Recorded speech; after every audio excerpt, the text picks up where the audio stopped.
जिज्ञासु मित्रों, बहुत बहुत अभिनंदन है। स्वागत है आप सभी का दिव्य सृजन में। प्रत्येक दिवस की भांति आप सभी को आज यहाँ पर लाइव चर्चा के इस कार्यक्रम में अभिनंदन है। और आज लाइव चर्चा का जो विषय है श्रीमद् भगवद गीता के 16वें अध्याय से यह विषय है। और विषय क्या है? शास्त्र विरुद्ध कर्म का फल। जी हाँ, शास्त्र विरुद्ध कर्म का फल क्या होगा? भगवान इसकी चर्चा करते हैं अर्जुन से। पहले दैवी और आसुरी संपदा के बारे में बताते हैं और फिर कहते हैं कि अर्जुन, तेरा जन्म दैवी संपदा के साथ हुआ है। तेरा जन्म दैवीय संपत्ति के साथ हुआ है, इसलिए तू चिंतित ना हो। लेकिन फिर अर्जुन से कहते हैं कि कर्म तो शास्त्र सम्मत करना चाहिए।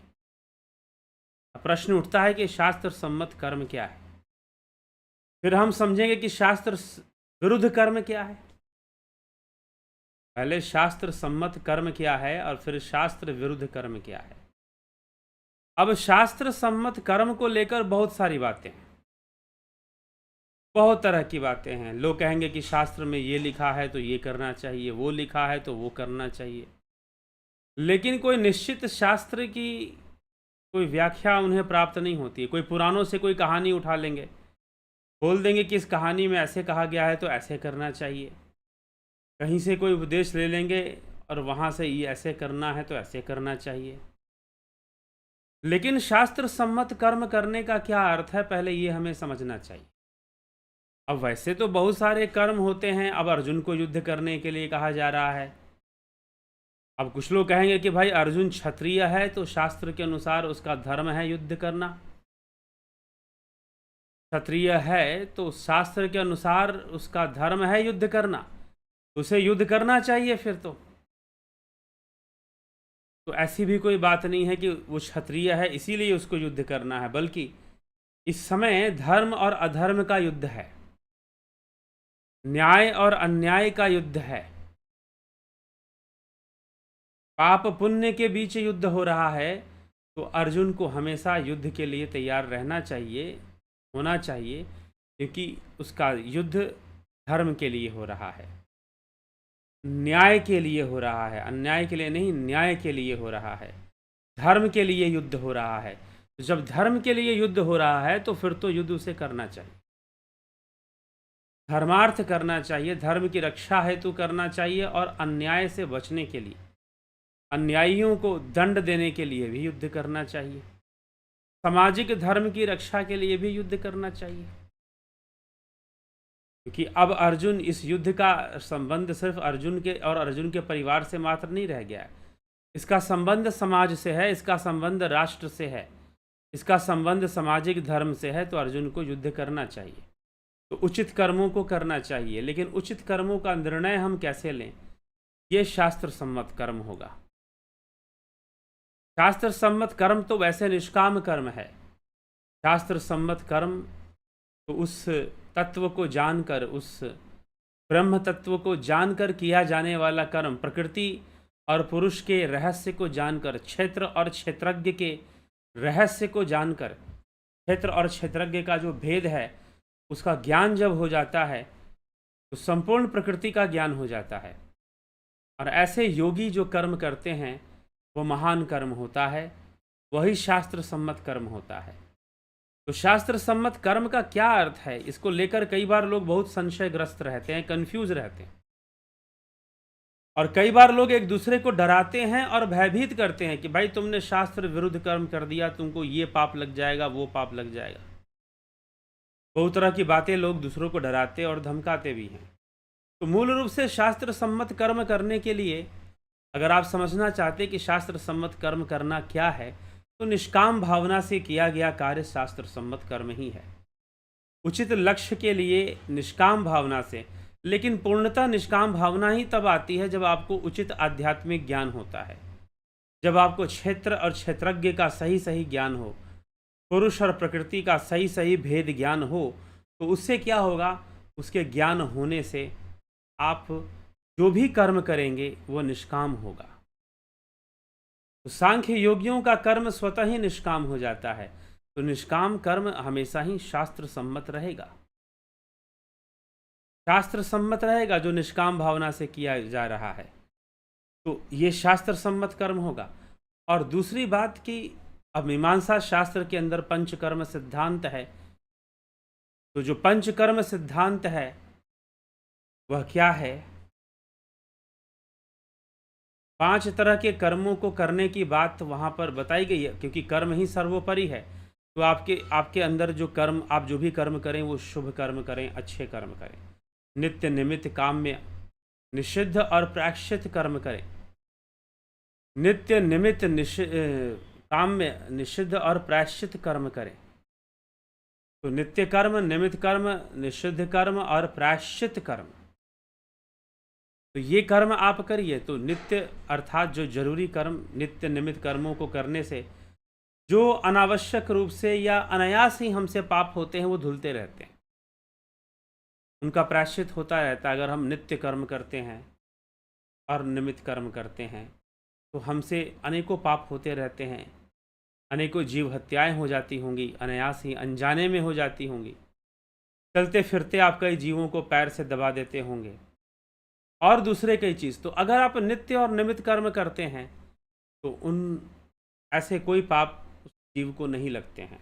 तो नित्य और निमित्त कर्म करना भी शास्त्र सम्मत कर्म है। फिर कामनाओं की पूर्ति हेतु अगर सही तरीके से सात्विक विधि से काम्य कर्म करते हैं तो शुभ फलदायी होगा, लेकिन तामसी तरह से अगर काम्य कर्म होगा तो अशुभ फलदायी भी होगा। जैसे कि तामसी और आसुरी संपदा वाले लोग भी यज्ञ करते हैं, लेकिन वो तामसी यज्ञ करते हैं, ऐसा समझना चाहिए। तो उनका यज्ञ तामसी यज्ञ होता है, तो इसीलिए वह शास्त्र सम्मत की श्रेणी में नहीं आएगा। तो शास्त्रों और फिर अगर निषिद्ध कर्म हो गया, मान लीजिए कि निषिद्ध कर्म हो गया, किसी से निषिद्ध कर्म हो गया, आसुरी प्रवृत्ति के कारण हो गया, तो उसे चाहिए कि वह प्रायश्चित कर ले। अगर वो प्रायश्चित कर लेता है तो वो भी शास्त्र सम्मत कर्म उसके द्वारा होगा, शास्त्र सम्मत कर्म होगा। तो खुद को जब हमें ज्ञान होगा, खुद को जब हमें समझ होगी, तो निश्चय ही हम शास्त्र सम्मत कर्म करेंगे और शास्त्र युक्त कर्म करने में हमें सफलता मिलेगी। अगर हमने सही समझ पैदा कर ली है शास्त्रों के संदर्भ में, शास्त्रों को सही से जान लिया है, तभी ये संभव है। नहीं तो बहुत तरह के भ्रम और बहुत तरह के भरमाने वाले लोग आपको मिलते रहेंगे, जो आपको दुहाई देते रहेंगे, अरे तुमने शास्त्र सम्मत कर्म नहीं किया, अरे तुमने ये गलती कर ली, अरे तुमने वो गलती कर दी। 50 तरह की बातें कर कर आपको भयभीत करने का प्रयास करेंगे। ऐसे लोग होते हैं और कई बार वो भोले भाले लोगों को बहुत डराकर उनको ठग भी लेते हैं कि तुम्हें ये पाप लग जाएगा, तुम्हें वो पाप लग जाएगा, तुम्हें ऐसा पाप लग जाएगा, तुम्हें वैसा पाप लग जाएगा। तो बहुत तरह की ऐसी समस्याएं आती हैं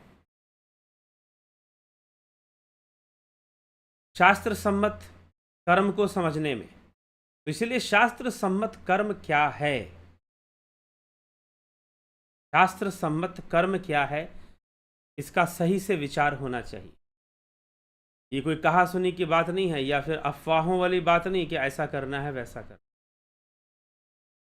वास्तव में शास्त्र क्या कह रहे हैं इसका सही सही ज्ञान होना चाहिए, और जब इसका सही सही ज्ञान होगा तो निश्चय ही आपको शास्त्र सम्मत कर्म का उचित फल मिलेगा। और अगर शास्त्र सम्मत कर्म आपने नहीं किया, इसलिए भगवान यहां पर क्या कहते हैं, यह शास्त्र विधि मुत्सर्जय वर्तते कामकारतः न स सिद्धि मवापनोति न सुखम न पराम गतिम। जो मनुष्य शास्त्र विधि को छोड़कर अपनी इच्छा से मनमाना आचरण करता है, वह न सिद्धि को प्राप्त होता है, न सुख को प्राप्त होता है, और ना ही परम गति को ही प्राप्त होता है। अर्थात उसका मोक्ष भी तो संभव नहीं, उसे सिद्धि भी प्राप्त नहीं होती और उसे सुख शांति भी प्राप्त नहीं होती है, उसे सुख शांति भी प्राप्त नहीं होती। तो क्यों नहीं प्राप्त होती? क्योंकि उसने शास्त्र युक्त कर्म नहीं किया है।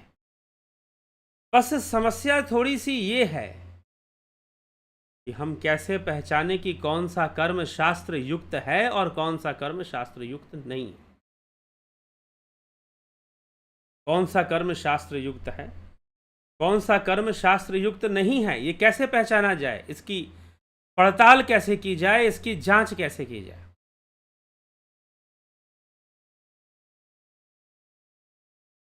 इसकी जांच पड़ताल कैसे हो कि कौन सा कर्म शास्त्र युक्त है, शास्त्र के अनुसार है और शास्त्र के अनुसार नहीं है। कैसे जानेंगे इस विषय को, कैसे पहचानेंगे इस विषय को? तो एक बात तो गांठ बांध लीजिए कि किया हुआ निष्काम कर्म योग हमेशा ही शास्त्र सम्मत होता है। लेकिन निष्काम कर्म योग भी कोई ऐसा कर्म नहीं है कि हम कह दें कि हमने निष्काम किया और निष्काम हो जाएगा। घोषणा अनाउंसमेंट करने से नहीं होता, क्योंकि आजकल लोग अनाउंसमेंट करने में ज़्यादा विश्वास करते हैं। क्योंकि आजकल दिखने का ज़माना है कि आप दिखिए कि आप भक्त हैं, आप योगी हैं, आप दिखिए। तो दिखने के ज़माना होने के कारण कोई भी घोषणा कर सकता है कि मैं तो निष्काम कर्म ही करता हूँ, तो मेरा तो कर्म निष्काम भावना से किया हुआ है। और हमारे कई नेताजी लोग तो ज़्यादा निष्काम कर्म करते हैं। तो यह भी देखने में आता है, मतलब वही घोषणा करके वो निष्काम कर्म करते हैं। बाकी निष्काम करते हैं कि नहीं करते हैं ये लोग जानते हैं, दुनिया जानती है। तो इसीलिए निष्काम कर्म योग हमेशा ही शास्त्र सम्मत कर्म है। दूसरा, शास्त्र विधि को त्याग कर जो कर्म किया जाता है, शास्त्र विधि मुत्सर्जय वर्तते काम कारतः न सिद्धि मुआपनोति न सुखम न पराम गति। दूसरा है कर्म सिद्धांत के अनुसार कर्म करना, कर्मों की गति को समझना, कर्मों के पीछे तामसी भावनाएं, राजसी भावनाएं, सात्विक भावनाएं, परिस्थिति को देखते हुए जो उचित कर्म है हमें करना चाहिए। और शास्त्र के अनुसार फिर पंचकर्म सिद्धांत है, नित्य निमित्त काम में निषिद्ध और प्रायश्चित कर्म करना चाहिए। तो अगर हम ऐसे कर्म करते हैं, नित्य ध्यान करते हैं, नित्य साधना करते हैं, नित्य उपासना करते हैं, नित्य स्नान आदि करते हैं, हम अग्निहोत्र करते हैं नित्य हम, तो हम शास्त्र विधि से आगे बढ़ रहे हैं। फिर हम निमित्त कर्मों को करते हैं, निमित्त जैसे कि बहुत सारे कर्म किए जाते हैं, गंगा स्नान आदि किया जाता है। अभी गंगा स्नान आदि का समय था, तो ऐसे कई जगहों पर इस तरह की चीज़ें होती हैं। तो निमित्त कर्मों को करना भी शास्त्र युक्त कर्म कहा जाएगा। फिर सात्विक रूप से अगर काम में कर्म किया जाए तो वो भी शास्त्र सम्मत कहा जाएगा। लेकिन स्वार्थ के वशीभूत, घमंड के वशीभूत, अहंकार के वशीभूत किए हुए अनुचित कर्म कभी भी शास्त्र सम्मत कर्म नहीं होते हैं। शास्त्र सम्मत कर्म हमें कर्तव्य का अभ्यास करवाते हैं। शास्त्र सम्मत कर्म हमें, शास्त्र हमें बताता है कि हमें कर्म किस क्षेत्र में करना चाहिए, कैसे करना चाहिए। अर्थात इस जीव के ऊपर अनेकों ऋण होते हैं, प्रकृति का ऋण, देव का ऋण, पितृ ऋण, ऋषि ऋण, ये ऋण होते हैं। तो इन ऋणों को उतारने के लिए भी कर्म करना पड़ता है। तो इसीलिए देवताओं के देव ऋण के उतारने के लिए पूजा और अग्निहोत्र की आदि क्रियाएं करनी चाहिए, यज्ञ यजन करना चाहिए, यज्ञ करना चाहिए। इसके लिए करना चाहिए, देव ऋण के लिए भी करना चाहिए, फिर पितृ ऋण के लिए भी कार्य करना चाहिए। तो मनुष्य का दान मनुष्य देने के लिए आए। जैसे देवता हमेशा देते हैं, वैसे भी मनुष्य अगर देने के लिए बना रहे तो निश्चय ही वो बहुत कुछ पुण्य अर्जित कर शास्त्र सम्मत कर अपने जीवन के लक्ष्य को अवश्य प्राप्त करेगा। जीवन को भी, इहलोक भी सुखी करेगा, परलोक भी सुखी करेगा। नहीं तो कर्म खराब होने से इहलोक भी बिगड़ेगा और परलोक भी बिगड़ेगा।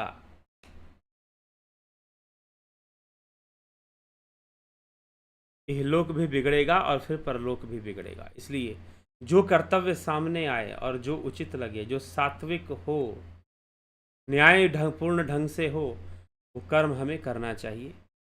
वो शास्त्र सम्मत कर्म ही है। और इस प्रकृति के प्रति हमें कर्म करना चाहिए, प्रकृति की रक्षा के लिए, प्रकृति की शक्तियों के लिए जो यज्ञ आदि होते हैं देवताओं के लिए, वो भी तो कर्म है, वो भी तो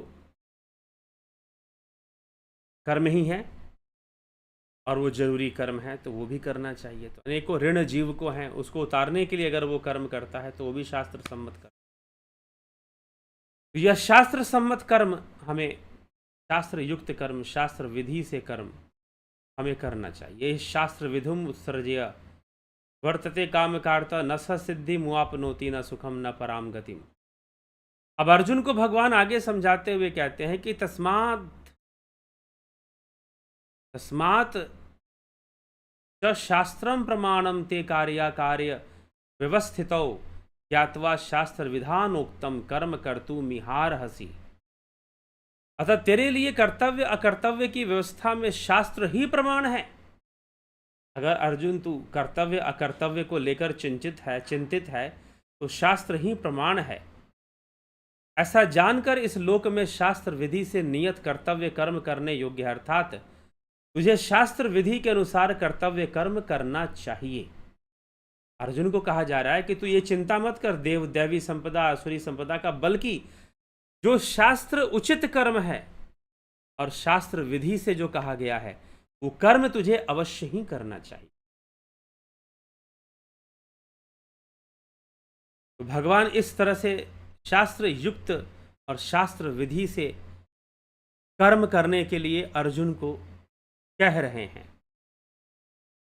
अब बहुत सारी बातें, अब अगर आप भागवत से उठाओगे, कथाएं उठाओगे, बहुत सारी बातें आ सकती हैं। अब जैसे भगवान ने रुक्मिणी हरण किया, सुभद्रा हरण करवाया, अर्जुन से करवाया, तो ये शास्त्र उचित था कि नहीं था? अब युद्ध भी करते हुए ऐसे प्रश्न आ सकते हैं, युद्ध भी करते हुए ऐसे प्रश्न आ सकते हैं कि जो युद्ध में बहुत सारी घटनाएं घट रही हैं वो शास्त्र उचित कर्म है कि नहीं कर्म है, वो शास्त्र के अनुकूल कर्म है कि नहीं कर्म है, यह भी प्रश्न उठ सकता है। चलिए थोड़ा कुछ व्यवधान है, इसलिए थोड़ी प्रतीक्षा करेंगे।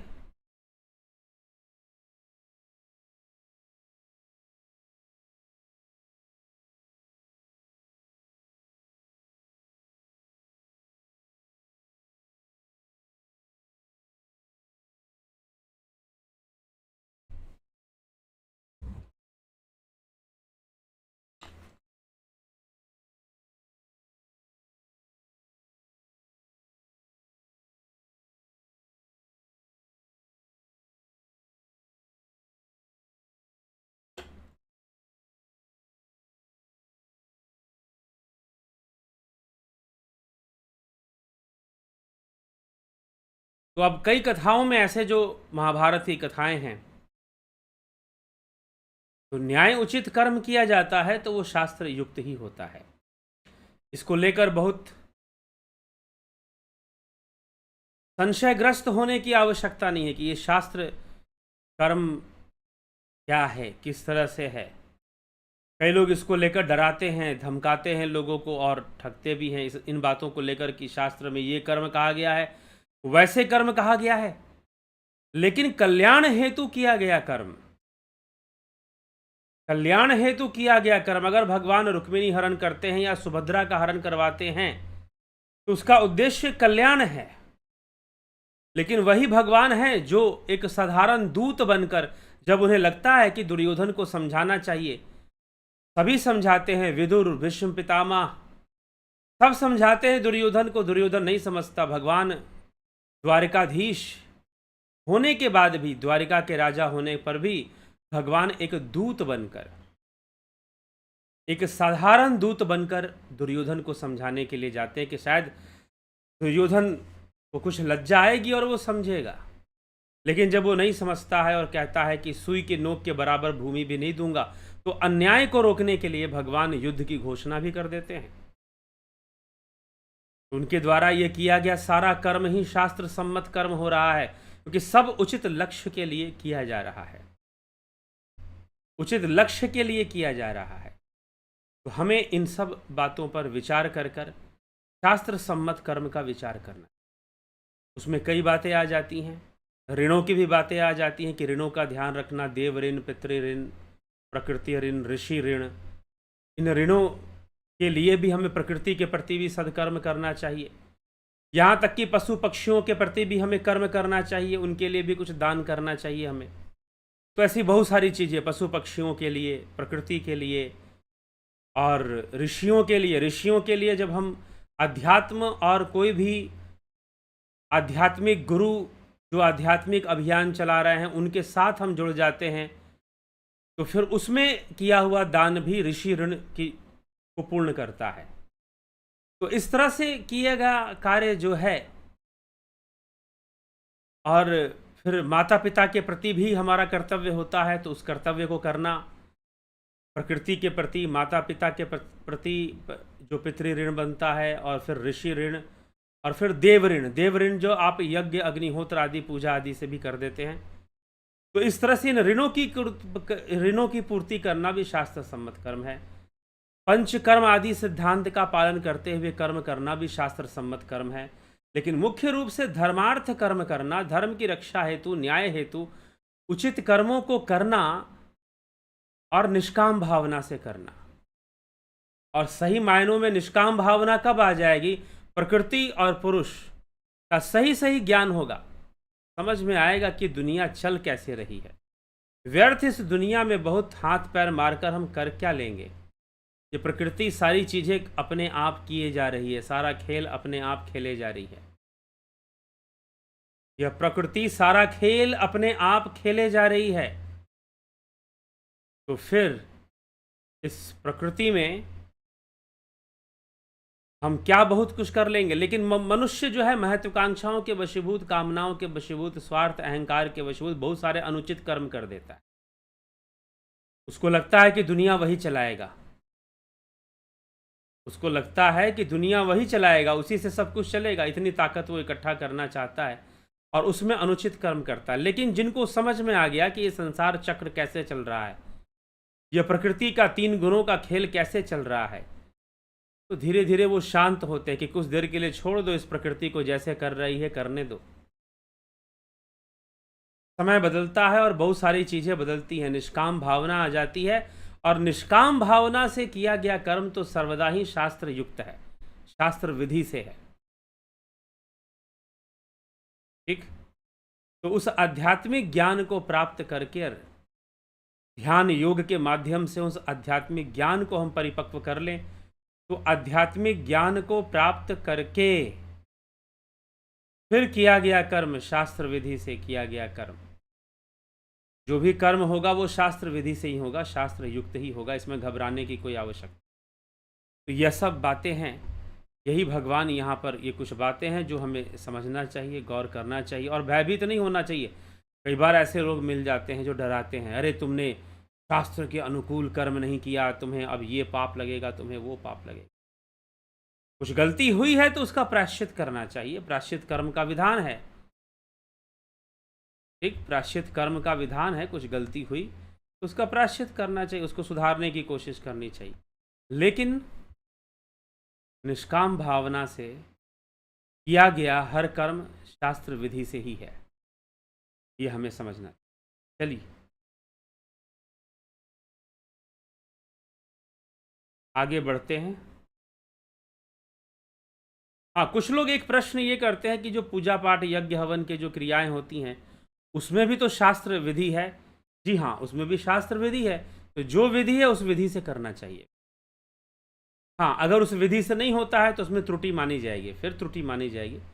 लेकिन उसमें डराना नहीं चाहिए कि भाई ये त्रुटि हो गई आपसे तो अब आपका तो पाप लग जाएगा और आप नरक में चले जाएंगे। ऐसे डराने का काम नहीं करना चाहिए।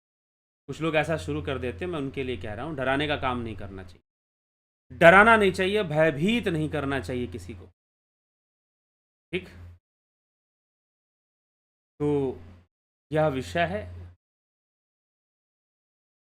को समझे जाने। और कर्म सिद्धांत मीमांसा का कर्म सिद्धांत है, तो दर्शन का कोर्स जिसमें कि 6 शास्त्रों की चर्चा है, सांख्य, योग, मीमांसा, वेदांत, न्याय, वैशेषिक इन 6 शास्त्रों की चर्चा आपको मिल जाएगी इस दर्शन कोर्स में, और साथ ही पाश्चात्य वर्ल्ड फिलॉसफी, वेस्टर्न फिलॉसफी की चर्चा भी आपको इसमें मिल जाएगी। इस कोर्स के अंतर्गत आपको वेस्टर्न फिलॉसफी की चर्चा भी आपको प्राप्त हो जाएगी। पाश्चात्य दार्शनिकों ने क्या कहा, क्या बोला, उसकी जानकारी भी आपको मिल जाएगी इस कोर्स के अंतर्गत। 2 मई से ये कोर्स शुरू होगा। 2 मई से इस कोर्स को शुरू किया जाएगा। आप इसको ज्वाइन करना चाहते हैं तो शीघ्र अति शीघ्र ज्वाइन कीजिए। बहुत सारे कॉन्सेप्ट, बहुत सारी अवधारणाएं आपकी क्लियर हो जाएंगी। ठीक है, चलिए आगे बढ़ते हैं और आपके कमेंट्स देखते हैं, कौन किस किस ने क्या क्या कमेंट किया है।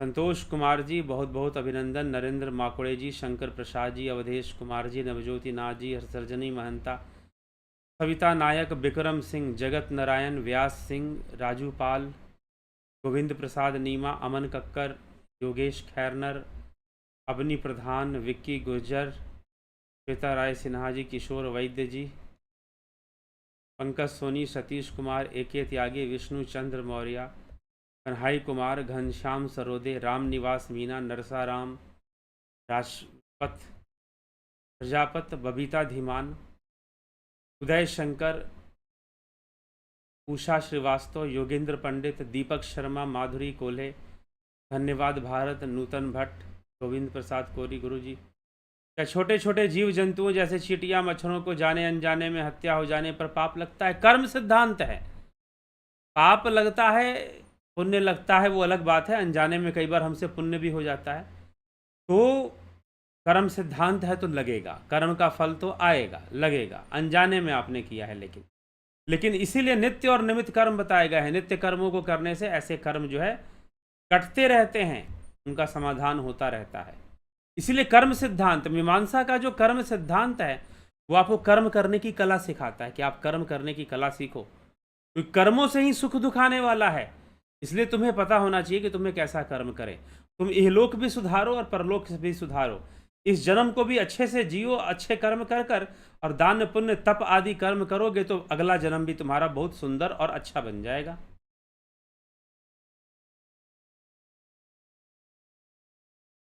ठीक है, विनोद कुमार सूद जी, संदीप अरोड़ा, बिमला शाह, गंभीर शाह, संदीप अरोड़ा, क्या गुरु जी अगर वास्तु का पता ना हो तो घर में मंदिर कहाँ बना सकते हैं, और शास्त्र अनुसार मंदिर कहाँ? वास्तु का पता कर लीजिए, पता कर लीजिए वास्तु का, और क्या। ठीक है, मंदिर कहाँ घर में बना सकते हैं? उत्तर पूर्व ईशान कोण पर लोग ज़्यादातर मंदिर बनाते हैं, उत्तर पूर्व ईशान कोण पर। लेकिन आप वास्तु के बारे में पता कर लीजिए, जैसे आप यहाँ मुझसे पूछ रहे हैं तो आप वास्तु के बारे में पता कर सकते हैं कि मंदिर किस कोने में बनाना चाहिए। पुष्पा शर्मा जी बहुत अभिनंदन। हीरालाल यादव जी, ज्ञान आनंद जी, अभिनंदन है जी आपका। तो चले हम आगे बढ़ें फिर।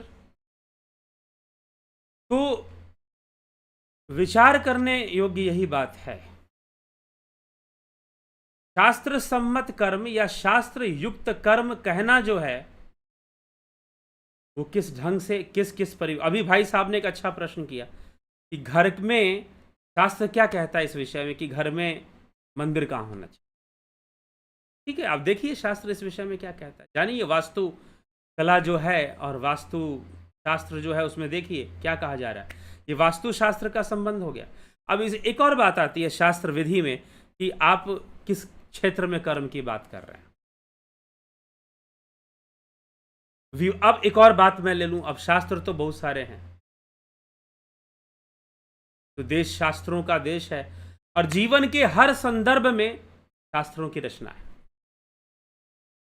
मन को समझना चाहते हैं तो पतंजलि का योग सूत्र पढ़िए, कर्म को समझना चाहते हैं तो मीमांसा का अध्ययन कीजिए, तर्क और वाद विवाद को समझना चाहते हैं तो न्याय का अध्ययन कर लीजिए, तत्वों की संरचना को समझना चाहते हैं वैशेषिक पढ़ लीजिए, गृहस्थ जीवन और स्त्री पुरुष संबंधों को समझना चाहते हैं तो काम शास्त्र भी उसके लिए हमारे परंपरा में दे दिया गया है। तो नॉलेज इज द पावर।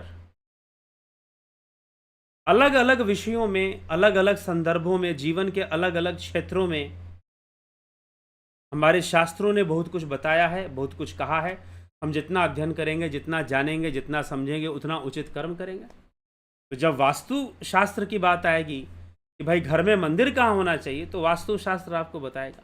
तो उसके विधि के अनुसार मंदिर को स्थापित कीजिए। ठीक है, तो बहुत ही अच्छी बात है। तो चलिए ठीक है, तो इसीलिए ऐसा क्यों बोलना पड़ रहा है, क्योंकि ऐसा भी समाज में देखा गया है। अभी पीछे कहीं गुजरात में एक घटना घटी थी, मैं उस पर वीडियो बनाना चाहता था लेकिन अभी तक मैंने बनाया नहीं। गुजरात में एक घटना घटी थी कि एक परिवार, पति पत्नी, वो पता नहीं कौन सी पूजा करवा रहे थे, और उस पूजा में उन्होंने अपनी बलि दे दी। जो भी पुरोहित जो पूजा करवा रहे थे, वहाँ पर पति पत्नी पूजा करवा रहे थे। गांव के बेचारे खेतीहर लोग और खेती कर कर अपना गुजारा करने वाले किसान वर्ग की ये कथा है, कहानी है। पीछे न्यूज़ में आई थी, तो मैंने ऐसा कुछ न्यूज़ पढ़ा कि गुजरात के अंदर ऐसी कोई घटना घटी कि वो लोग पूजा खेत के अंदर दूरी पर पूजा, घर से कुछ दूरी पर पूजा करवाते थे, और रात भर यज्ञ चलता था। रात भर यज्ञ चलता था, पूजा चलती थी। और फिर एक दिन, 2 दिन से, रात 3 दिन से उन्होंने पूजा खूब की, और तीसरे दिन सुबह उनका कटा हुआ सिर वहाँ पर मिला। जो बलि दी जाती थी वहाँ नर बलि दे दी गई, 2 लोगों की नर बलि दे दी गई। ज़्यादा दिन की घटना नहीं, मुश्किल से महीना भर पहले की ये घटना है।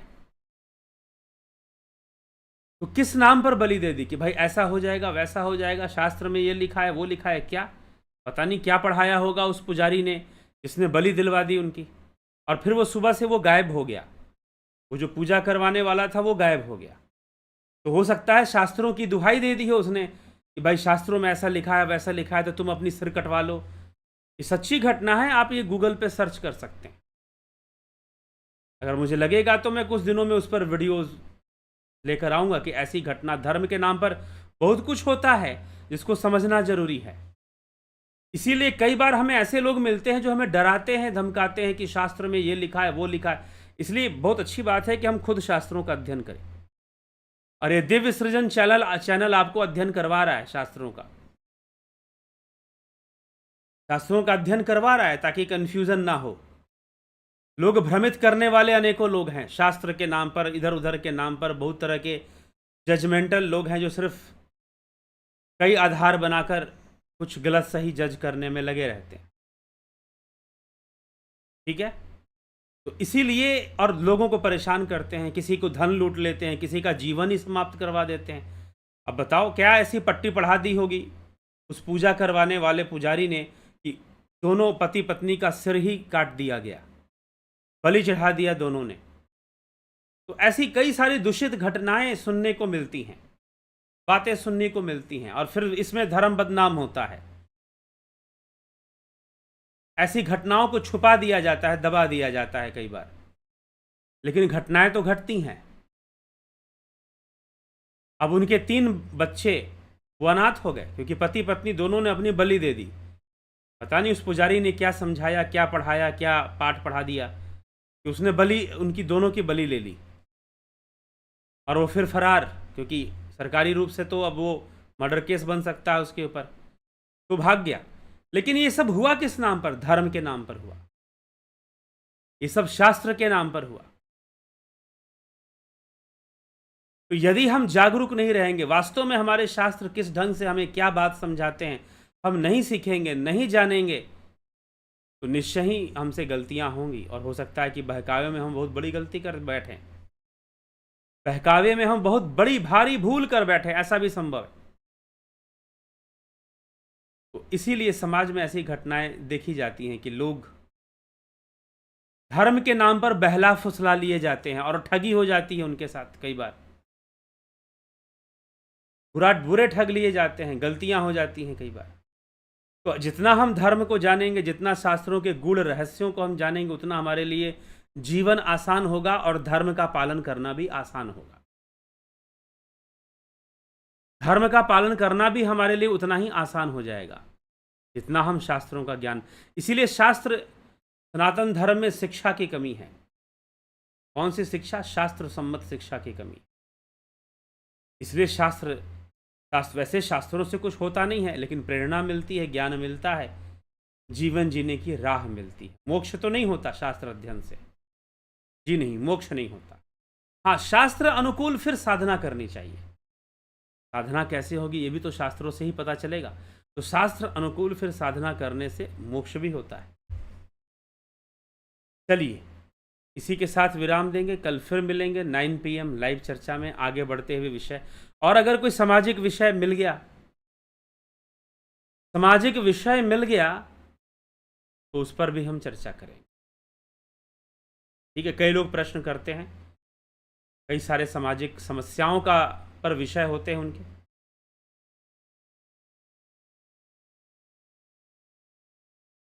तो चलिए, कई लोग मुझसे कई तरह के प्रश्न करते हैं, तो अभी मैं बोलते बोलते वो प्रश्न मेरे दिमाग में आ रहे हैं, लेकिन अब समय नहीं है इतना कि उन प्रश्नों को छेड़े, तो अभी 1-2 घंटा और उसकी व्याख्या चल जाएगी फिर। चलो ठीक है, तो अभी हम इसको विराम देते हैं। कल फिर मिलते हैं 9 PM लाइव चर्चा में। आप सभी का बहुत बहुत आभार। ओम तत्सत।